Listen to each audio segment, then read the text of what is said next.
Superior Spider-Man number 18 picks up with our hero face-to-face with Spider-Man 2099. Doc takes his usual approach and attacks.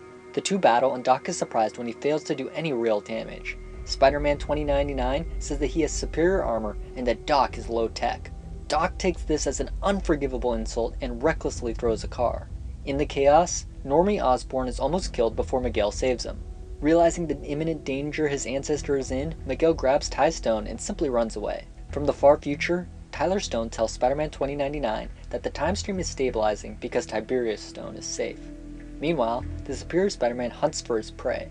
However, he is distracted by a series of interruptions. The first is a call from his girlfriend Anna Maria.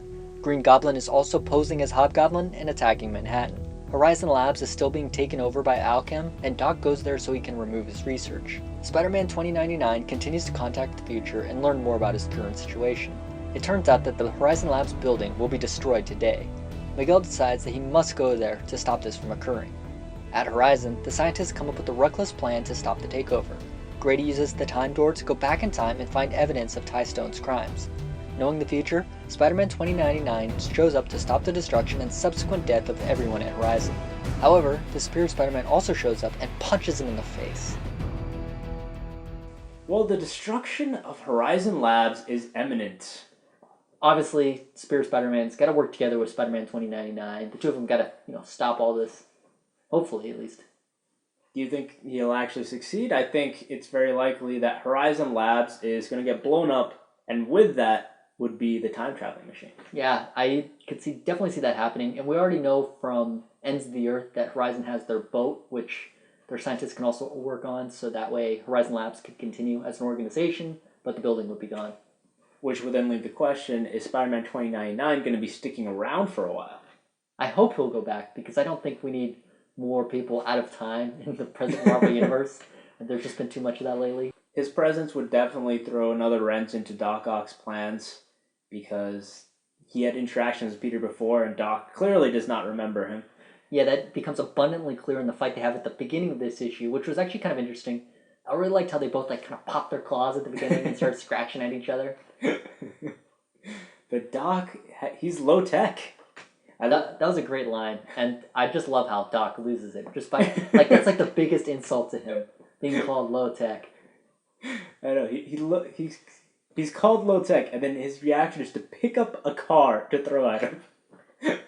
Almost killing Normie Osborn, but fortunately Miguel pulls him out of the line of fire. The reason the kid was put in danger to begin with is Tyler Stone figures out a way to sort of use Spider-Man's spider sense against him. Yeah, the spider jammers, which go all the way back to Spider Island, which was actually a great Spider-Man event. And he's used it multiple times now. He used it back when Peter went up against Kingpin as well. Either way, it just builds on the things that are just going wrong in Doc Ock's life right now. He seems to be just completely falling apart with all these responsibilities in Peter's life. I think losing his memories is really coming back to haunt him. Yeah, there was a great line where he says, "I've lost my job, my discoveries might get stolen, and I've barely worked on my thesis. And now my spider sense is unreliable. My spider bots are failing me, my minions are useless, and another hobgoblin shows up. What else could go wrong?" He's getting the full Peter Parker experience now, just completely bitching and moaning about everything in his life. Well, I think this shows why he isn't Peter. That's what Peter did well, is just juggling so many responsibilities, and there was so many balls in the air, but he was still able to make it work, where Doc probably won't be able to. Now, he completely snaps at so many people in this issue. I mean, MJ calls him, completely snaps. Anna Marie calls him, he has to completely put her off. And Max Modelo's boss is like, "Come on, bro." He's pretty much fired now. Definitely fired. In general, Dan Slott has created so many moving parts in this current Superior Spider-Man run. As you brought up earlier, Ty Stone and has his spider jammers and is trying to take over Horizon Labs. Green Goblin, the Goblin King, is still out there in this issue. For some reason, he's dressing up as the original Hobgoblin, and that's supposed to be a bait. So we're going to figure out what his plan is soon. Speaking of the Hobgoblin, the original Hobgoblin, Roderick Kingsley, is also out there. On top of that, in this issue, Grady actually goes in the past and sees Ty Stone sabotaging Peter's Parker particle experiment, and it'll be interesting to see, maybe he'll actually see the swap between Doc and Peter. That'll be another interesting wrinkle thrown in the mix, especially considering There's already another investigation going on with Wraith and Carly. And Doc's life really is just filled with all these different threads that he can't control.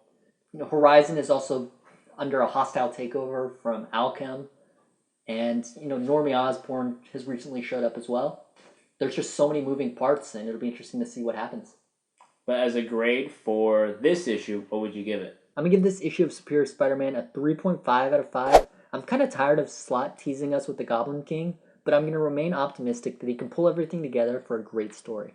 I'm going to give this a 3.5. I love that Doc is already falling apart. He can't handle Peter's life. And I really want to see either him grow from living through this despair or this depression that he's going to probably be in, or maybe it's going to lead to some anger and some outburst that's going to really cause something dramatic to happen. Thanks for watching B3 Comics review of the Superior Spider-Man number 18. Before we go, we got a question for you. Will Spider-Man 2099 stay in the present, or will he go back to the future? Leave your answer below in the comments, and if you like this video, please give us a thumbs up.